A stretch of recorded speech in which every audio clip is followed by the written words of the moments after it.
Hi అండి. Hi all. ఇప్పుడు చలికాలం కదండి. చలికాలంలో దగ్గు ఎక్కువ వస్తూ ఉంటుంది కదా అందరికీ. అందుకోసం మీకు రెమెడీ చెప్దాం అనుకుంటున్నాను.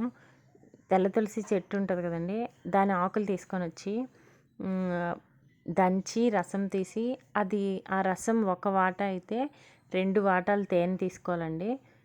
అంటే ఇది 1 స్పూన్ అయితే అది 2 స్పూన్లు తేనె తీసుకొని వచ్చి ఆ 2 కలిపి తినొచ్చండి. దీనివల్ల దగ్గు తగ్గిపోతుంది.